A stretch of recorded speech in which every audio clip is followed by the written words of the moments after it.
مختصر حمد و ثنا اور درود و سلام کے بعد میں دعا گو ہوں اللہ رب کائنات مجھے حق گوئی کی توفیق عطا فرمائے کہ اس کے بعد مجھے اور آپ جمیع ساتھیوں کو قرآن و سنت سمجھنے اور اس پر عمل پیدا ہونے کی توفیق عطا فرمائے۔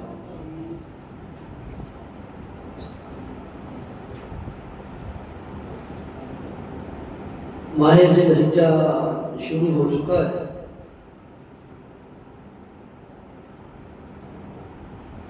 یہ بڑی عظمت اور شان والا مہینہ ہے۔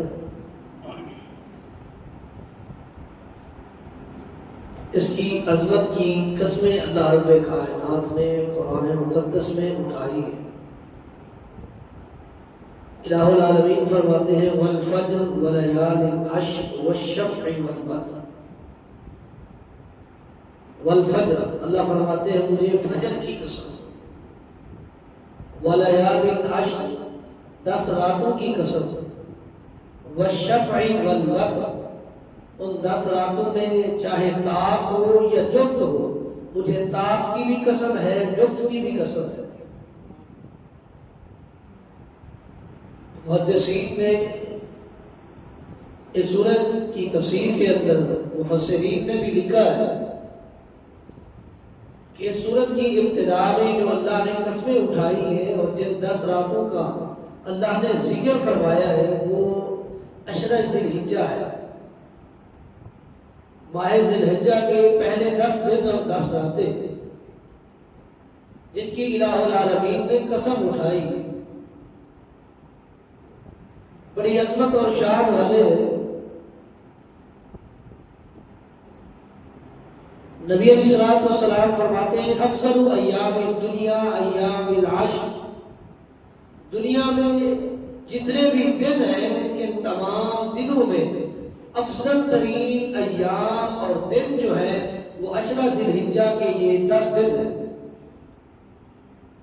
ماہ ذی الحجہ کے یہ 10 دن دنیا کے سب سے افضل ترین دن ہیں، اور ان دنوں میں کی جانے والی نیکی اس کی کوئی نیکی مقابلہ نہیں کر سکتی۔ وَلَا مِثْلُهُنَّ فِي سَبِيلِ اللَّهِ، ان 10 دنوں میں کی جانے والی نیکی کا بھی جہاد مقابلہ نہیں کر سکتا۔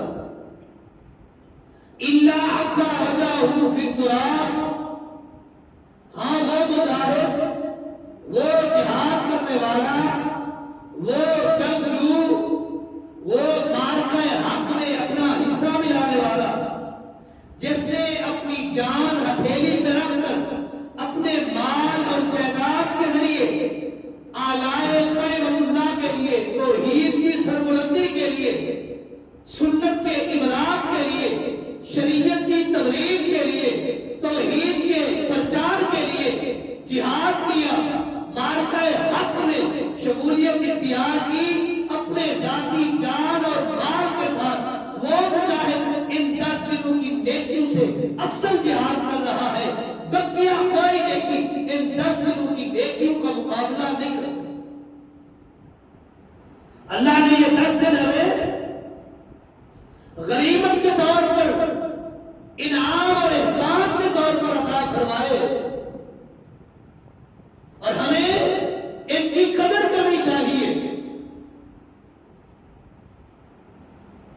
ایک اور حدیث نبی علیہ السلام کی، آپ نے فرمایا افضل ایام الدنیا یوم النحر و یوم القر، دنیا میں افضل ترین دن اگر کوئی دیکھنا چاہتے ہو تو وہ قربانی کا دن ہے، جس دن تم سنت ابراہیمی اور سنت محمد مصطفیٰ علیہ السلام پر عمل پیرا ہو کر جانور ذبح کرتے ہو، یہ دنیا کا افضل ترین دن ہے۔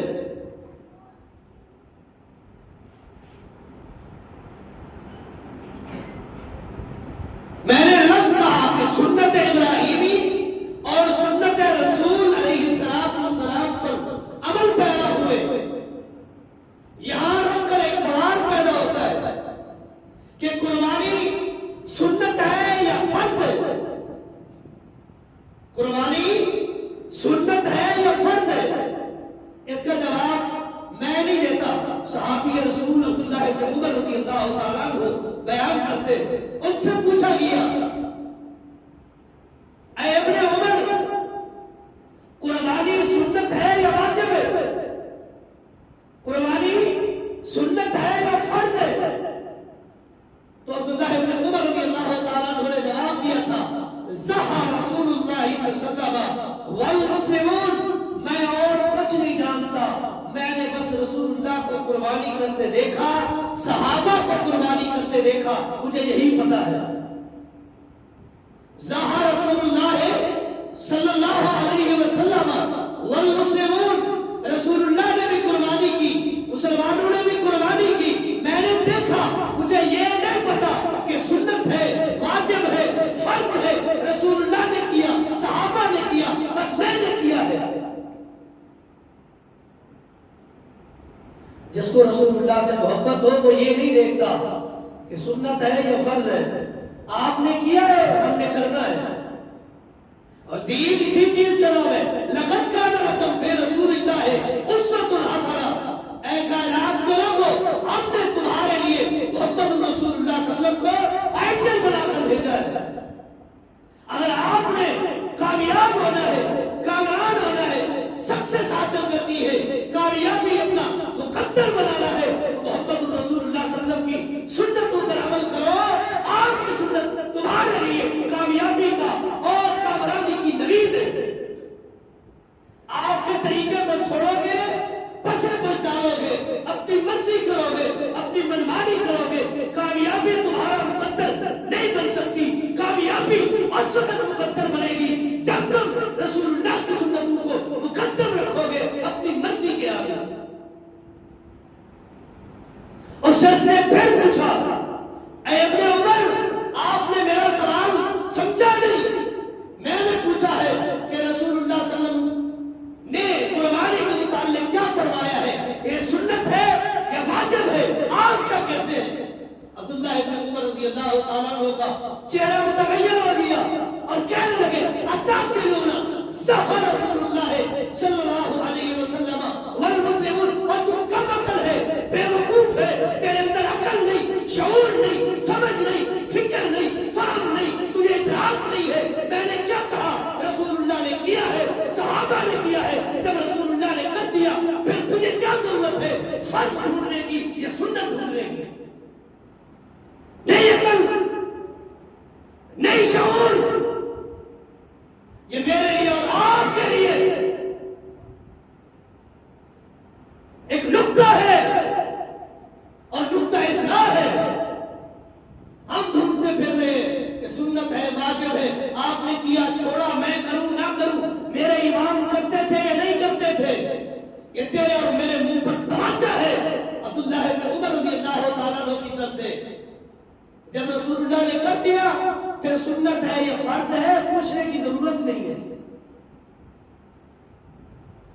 پوچھنے کی ضرورت تب ہوتی جب رسول اللہ نے نہ کیا ہوتا۔ جب رسول اللہ صلی اللہ علیہ وسلم نے کر دیا پھر پوچھنے کی ضرورت نہیں ہے۔ پوچھو گے بنی اسرائیلیوں کی طرح پھر تباہ اور برباد ہو رہا ہوگا۔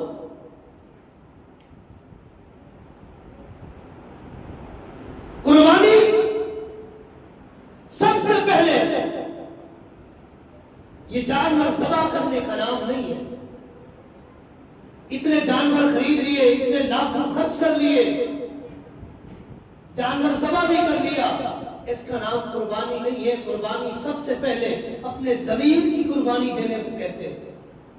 تیرا ضمیر تجھے ملامت نہ کرے، تو گناہوں سے باز نہ آئے، تیرا ضمیر تجھے جھنجھوڑے نہ، تو اپنے آپ کو نمازی نہ بنا سکے، تو اپنے آپ کو حاجی نہ بنا سکے، تو اپنے آپ کو روزے دار نہ بنا سکے، تو اپنے آپ کو لوگوں کا مال کھانے والے طریقے اور وسیلے سے اپنی جان نہ چھڑا سکے، لوگوں کا مال حرام کرنے والا بن جائے، پھر قربانیاں کرتا پھرے، یہ قربانیاں بے سود اور بیکار ہے۔ قربانی ہے اپنے ضمیر کی قربانی ہے۔ ضمیر پر چھری پھیر،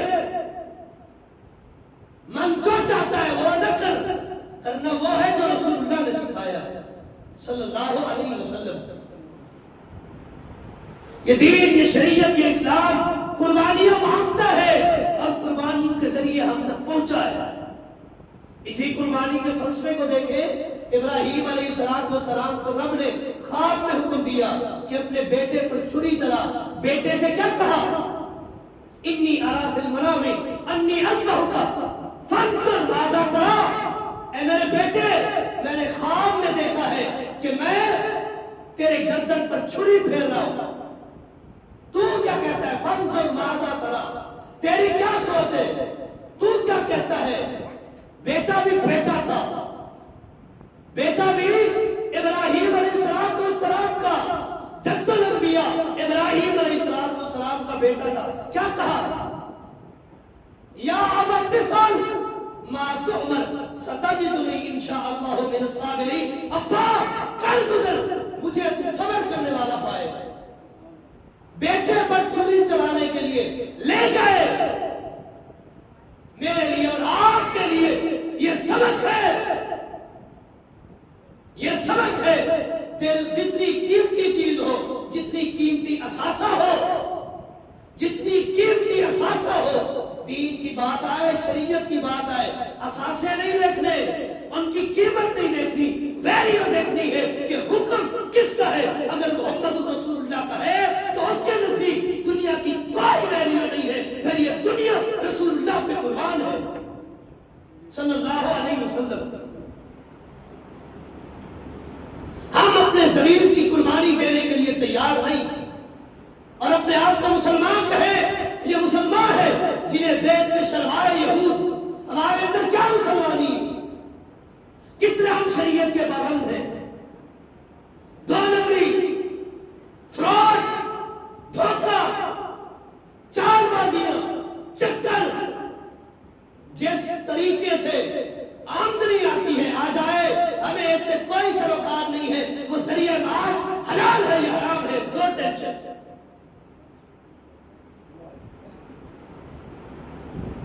بات آئی تو بات کرنے لگا ہوں.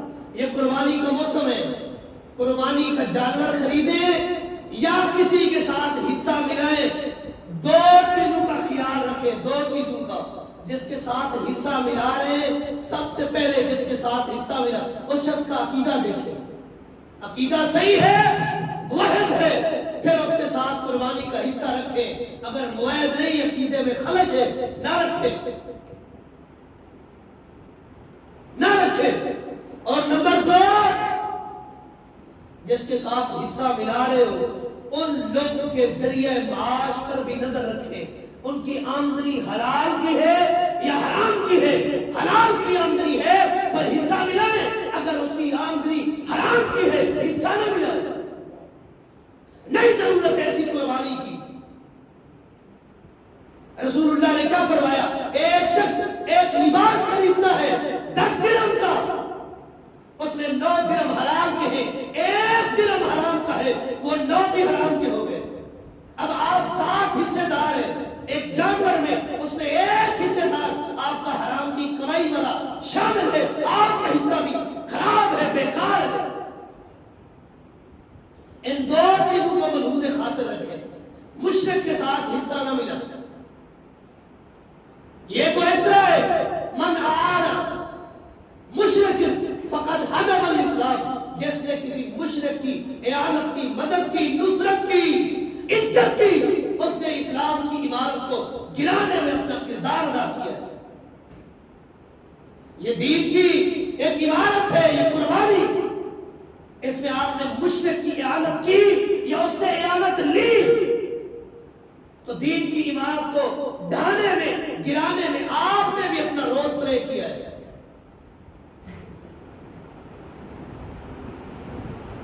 قربانی جسموں کی قربانی کا نام ہے. یہ جانور ذبح کرنے کا نام نہیں ہے. جانور تو ویسے بھی بقیہ ایام میں کتنے ذبح ہو جاتے ہیں اور ہم لوگ خرید کے کھا جاتے ہیں. یہ قربانی کو رب نے عظمت کیوں دی ہے؟ اس لیے کہ اپنے آپ کو سلجھائیں، اپنی اصلاح کریں. اگر اپنی اصلاح نہیں کر سکتے پھر قربانی کی کیا ضرورت ہے؟ اصلاح امت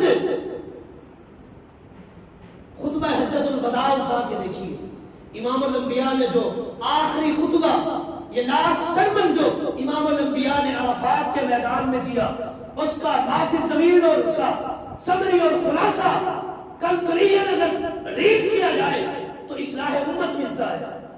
اسلام کے سارے پہلو کو امام الانبیاء نے خطبہ حجۃ الوداع کے موقع پر اس خطبے میں مینشن کیا ہے۔ کیوں؟ کہ امت کی اصلاح ہو جائے۔ مسجد نبوی میں جو سننے آتے تھے ان کی تعداد کم تھی، آج تعداد اتنی ہے 1,44,000 صحابہ حج میں آئے ہوئے ہیں، سب کے سب سن لیں، امت کی اصلاح ہو جائے۔ اصلاح امت کی ضرورت ہے۔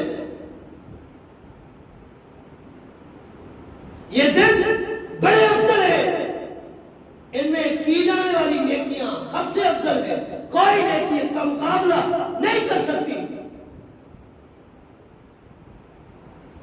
حافظ ابن حجر اسقلانی رحمہ اللہ نے فتح الباری کے اندر ان 10 دنوں کی فضیلت اور اہمیت کو ذکر کرتے ہوئے فرماتے ہیں،